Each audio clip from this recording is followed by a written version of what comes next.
Hello everybody, welcome back to my channel Neeraj. बेटा मैं आपको क्वेश्चन कराने वाली हूँ इसमें sexual reproduction in flowering plant के। तो पहला क्वेश्चन देख ले, कह रहे हैं the process of transfer of pollen grains from anther to stigma is called. Answer क्या होगा ज़रा सोचिए आप। आंसर क्या हो जाएगा आपका?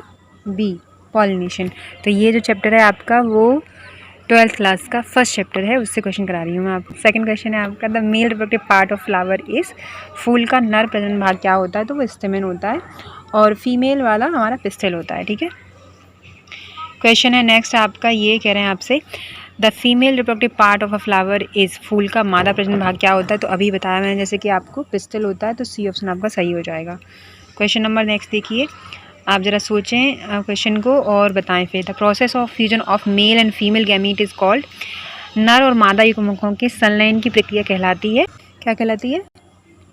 फर्टिलाइजेशन। ठीक है, नेक्स्ट क्वेश्चन है आपका, ये कह रहे हैं the part of flower that develops into a fruit. कौन सा पार्ट है फ्लावर का जो फ्रूट में डेवलप हो जाता है? फूल का वह भाग जो फल में विकसित होता है, तो उसे क्या बोलते हैं? ओवरी। ओवरी से हमारा क्या बनता है? ओवरी कन्वर्ट हो जाती है फ्रूट में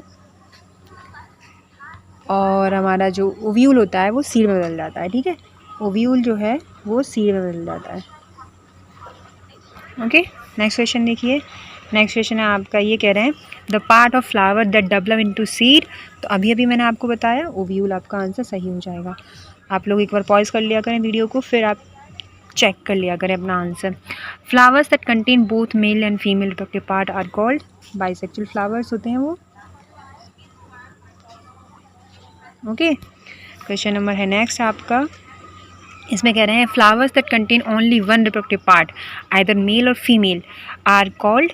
तो वो कौन से होते हैं? यूनिसेक्सुअल फ्लावर होते हैं, जिनके पास में सिर्फ और सिर्फ चाहे मेल हो चाहे फीमेल हो। और यूनिसेक्सुअल फ्लावर के जो एग्जांपल होता है वो होता है हमारा पपाया, एक अच्छा एग्जांपल है। ठीक है, और अगर बाइसेक्सुअल की बात करें हम, बाइसेक्सुअल की अगर हम बात करें तो वो हमारे हो सकते हैं हिबिस्कस हो गया, रोज़ हो गया। ठीक है, ये बाइसेक्सुअल में आ जाएंगे। हिबिस्कस एक अच्छा है, हिबिस्कस एग्जाम्पल है। जिसने आपने चाइना रोज़ भी पढ़ा होगा, जिसके नाम को जाना होगा चाइना रोज़, और जिसको गुड़हल भी बोलते हैं। ठीक है, उसमें दोनों ही एक ही फ्लावर में दोनों पार्ट पाए जाते हैं, मेल और फीमेल। क्वेश्चन देखिए नेक्स्ट, आपसे कह रहे हैं कि the process of development of embryo from zygote is called.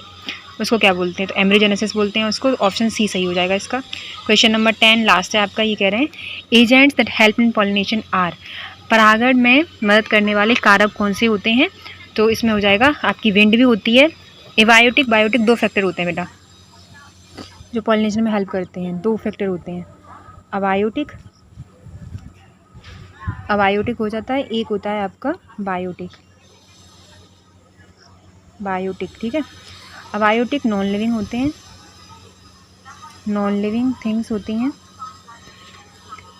Non living. और बायोटिक जो होते हैं वो लिविंग होते हैं। एग्जाम्पल बायोटिक के आपकी हो जाएगी इंसेक्ट, इंसेक्ट्स हो जाएंगे और एनिमल हो जाएंगे। और अबायोटिक के क्या हो जाएंगे? वाटर और विंड, वाटर एंड विंड, या फिर एयर भी कह सकते हैं आप। ठीक है, तो ये दो फैक्टर होते हैं। तो इसमें आपके सारे ही हैं, वाटर भी है, विंड भी है, इंसेक्ट भी है। बेसिकली हम लोग जो होते हैं वो बायोटिक और अबायोटिक दोनों पे डिपेंडेंट है। हम हवा पे डिपेंड हैं, हवा हम पे डिपेंड है, पानी के बिना हम नहीं जी सकते हैं। ठीक है, तो बायोटिक और अबायोटिक, लिविंग और non living things, both are interconnected to each other. Okay, next question देखिए। नेक्स्ट क्वेश्चन है आपका, ये कह रहे हैं the pollen tube grows towards the. किसकी तरफ ग्रो करती है पॉलन ट्यूब हमारी? तो ओव्यूल की तरफ ग्रो करती है। ऑप्शन आपका डी सही हो जाएगा इसमें। ठीक है, नेक्स्ट क्वेश्चन है आपका 12, आपसे कह रहे हैं कि the endosperm in angiosperms is. आवृतबीजी पौधों में भ्रूण स्पोष होता है, तो वो क्या होता है? ट्रिप्लॉइड। आपका सी ऑप्शन सही हो जाएगा। क्वेश्चन नंबर देखिए नेक्स्ट, आपसे कह रहे हैं the protective covering of flower bud is called. पुष्पकलिका का सुरक्षात्मक आवरण कहलाता है, तो वो सेपल कहलाता है। सेपल से एक चीज़ आप याद रखोगे, जैसे कि ये फ्लावर है आपका, जैसे मान के चलते हैं ये फ्लावर है। ठीक है, तो फ्लावर के नीचे आपने देखा होगा ऐसे कुछ पत्तियाँ होती हैं, जो सपोर्ट करती हैं। फ्लावर्स के जो पेटल होते हैं कलरफुल, जिससे इंसेक्ट अट्रैक्ट होते हैं, उनको सपोर्ट करने के लिए एक लीफ लाइक स्ट्रक्चर होती हैं फ्लावर के नीचे जो सपोर्ट करती हैं पेटल्स को, ठीक है, तो उन्हें पेटल बोलते हैं। क्वेश्चन नंबर देखिए 14 आपसे कह रहे हैं the bright coloured petals of flower that attract pollinator are. मैंने अभी आपको बताया है कि ऐसे पार्ट फ्लावर के जो इंसेक्ट को अट्रैक्ट करते हैं अपनी तरफ, क्योंकि वो कलरफुल होते हैं। येलो फ्लावर देखा होगा आपने, रोज़ देखा होगा, रेड कलर का, वाइट कलर का, ब्लैक कलर का, वाइट कलर का, और भी बहुत सारे हैं, और जैसे आपके पिंक कलर के भी देखे होंगे। तो ये सारे पेटल होते हैं, उनको पेटल बोलते हैं। बी ऑप्शन सही हो जाएगा, पंखुड़ियाँ। क्वेश्चन नंबर 15 कह रहे हैं the process of seed germination involves the growth of seedling, पौधे का विकास प्रोसेस ऑफ जर्मिनेशन कहलाता है, या फिर बीज अंडाणु की प्रक्रिया में शामिल है। Thanks for watching, take care.